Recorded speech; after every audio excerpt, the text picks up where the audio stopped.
નમસ્કાર દર્શક મિત્રો, હું છું બાબા સૈયદ. વિજાપુરની ખબરમાં આપનું સ્વાગત છે. વિજાપુર શહેરમાં હાલ પીડિયાનો રોગ માથું ઉચકી રહ્યો છે, ત્યારે આપણે વિજાપુરના શહેરી વિસ્તારમાં જે રેફરલ હોસ્પિટલ છે ત્યાં ખાતે આવ્યા છીએ, જ્યાં આપ જોઈ શકો છો મોટા પ્રમાણમાં જે બાળકો આ રોગનો ભોગ બન્યા છે. પીડિયો એટલે કે કમળી. આપણે બાળકોના વાલીઓ છે અને બાળકોથી જાણવાની કોશિશ કરી કે આ રોગ કેવી રીતે થયો છે અને કેમ થયું છે અને કેટલા શું થયું છે બાળકને. કયા વિસ્તારમાંથી આવો છો? બંગલા વિસ્તાર. પીડીઓ છે. તમે આ ડૉક્ટર સાહેબનો રિપોર્ટ આવ્યો કે પીડીઓ થયો છે? રિપોર્ટ આવ્યા છે અમારા પણ સાહેબની જોડે રિપોર્ટ છે બધા. બરાબર. શું કેવું થાય છે આ જે રોગ છે, જે પીડિયાનું જે બીમારી છે, કેટલા વિસ્તારમાં છે આપણે? બંગલા વિસ્તારમાં વધારે. બંગલા વિસ્તારમાં. હા. બરાબર છે. શું લાગી રહ્યું છે, શાના કારણે રોગ ફેલાઈ રહ્યો છે? પાણીના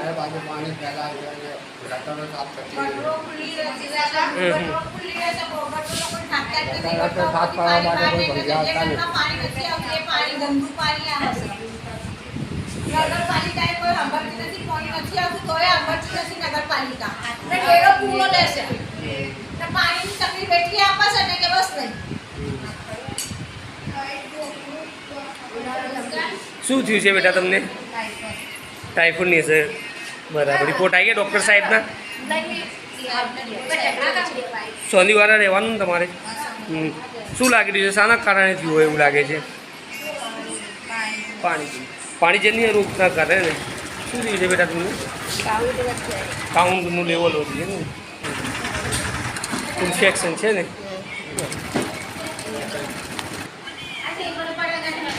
તો દર્શક મિત્રો જોઈ શકો છો કે જે રીતે વિજાપુર સરકારી દવાખાનામાં નાના બાળકો જે પીડિયાના રોગી છે, અને કહી શકાય જે ડૉક્ટર દ્વારા કહેવામાં આવ્યું છે કે જે પાણીજન્ય રોગ હોઈ શકે છે, પીડિયો રોગ પાણીથી પણ થઈ શકે છે. અને તેના બાબતે આપણને ત્યાંના જે સ્થાનિક ડૉક્ટર છે ત્યાં આપણે જે વાતચીત કરી અને તેમણે આપણને તેના વિશે પર જણાવ્યું હતું, અને વધુ વિશેષ માહિતી આપણે સ્થાનિક લોકો. પાણી આવે કઈ રીતે? ખરાબ પાણી કેવું પાણી આવે છે? ખરાબ પાણી અંદર ભરીએ તો નેચર જમી જાય, માટી જેવું લાગે, પાણી પીતીએ બરાબર બીમાર થઈ ગયા, બીમાર થાય છે. સોનીવાળામાં કેટલા જણા માદા થયા હતા? એક જ મેલ્લાનો વધારે છે ડૉક્ટર. આ બાબતે તમે પાલિકામાં કે કોઈ તંત્રને તમે કીધું ખરા, જાણ કરી?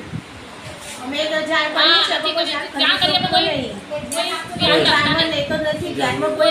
કરી કોઈ નગરપાલિકાના હરારથી આવતા જ નથી. અમારા વિસ્તારમાં કોઈ જોવા પાણી આવે છે કે નથી આવતું, અમારે જે તકલીફ છે અમારા કોઈ વિસ્તારમાંથી કોઈ આવતું તૈયાર છે જ નથી. એની જિમ્મેદારી કોઈ લેવા તૈયાર થયું નથી. આપ જોઈ શકો છો કે વિજાપુર શહેરના જે સોનીવાળા વિસ્તારમાં જે પાણીના જે અંદરના વિસ્તારો જે છે, જ્યાં પાણી તો આવતો નથી, પરંતુ જ્યાં પાણી આવે છે ત્યાં પણ પાણી ગંદુ આવતું હોવાનું અહીંયા સ્થાનિક મહિલાઓની રાવ છે. જે સોનીવાળા વિસ્તારમાં જે છેલ્લા ઘણા વર્ષોથી પાણીની સમસ્યા છે, જ્યાં અંદરના જે ઘરો જે છે ત્યાં પાણી પહોંચતું નથી. અને તે ઉપરાંત પાણી જે આવે છે જે છે તો અભ્યાસ થોડા સમયથી ખરાબ પાણી આવે છે, જેના કારણે આવા રોગો થવાની જે કહી શકાય કે હાલ આપણે સાહેબ જે ડૉક્ટર સાહેબ હતા બાળકોના, તેમનાથી પણ આપણે વાત કરી, તેમને પણ આપણને જણાવ્યું કે આ જે રોગ થવાનું કારણ આવું પણ બની શકે છે કે પાણી ખરાબ આવતું હોય.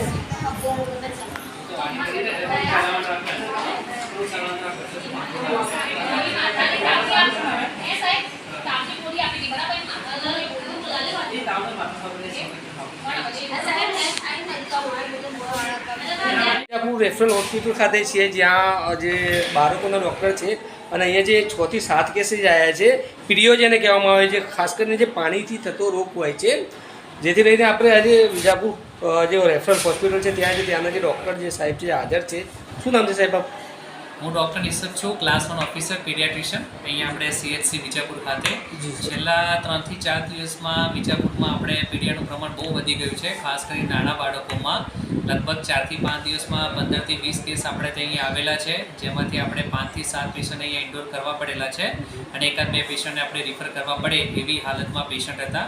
અને આ જે પીડિયો છે એકાદ 2 વિસ્તારમાં જ ફેલાયો છે કે જે ખાસ કરીને જે મુસ્લિમ એરિયામાં જે છે એમાં જે ખાસ ફેલાયો છે અને એક જ કોમ્યુનિટીમાં ફેલાયો છે જે છે આપણે મુસ્લિમ કોમ્યુનિટીમાં સોનીવાડા એરિયામાં છે એમાંથી જ ફેલાયેલું છે. એટલે કદાચ આ જે કપડો છે એ મોટાભાગે ખરાબ ખાવાનું કાં તો ખરાબ પાણી પીવાનું એના કારણે થઈ શકતો હોય છે, બરાબર. એટલે આ વસ્તુ ખાસ ધ્યાન રાખવી.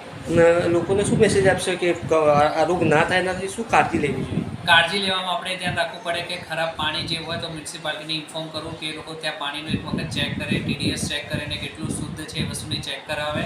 અને બીજી વસ્તુ ખાવાની બાબતમાં કે અત્યારે બહારની વસ્તુ કંઈ ખાવી ના જોઈએ, ખાસ કરીને છે બહારની મેગી છે, ફાસ્ટ ફૂડ છે, એ બધી વસ્તુ અવોઇડ કરવું જોઈએ. બહારના જે ઠંડા પીણા છે એ બધી વસ્તુ ખાવી ના જોઈએ.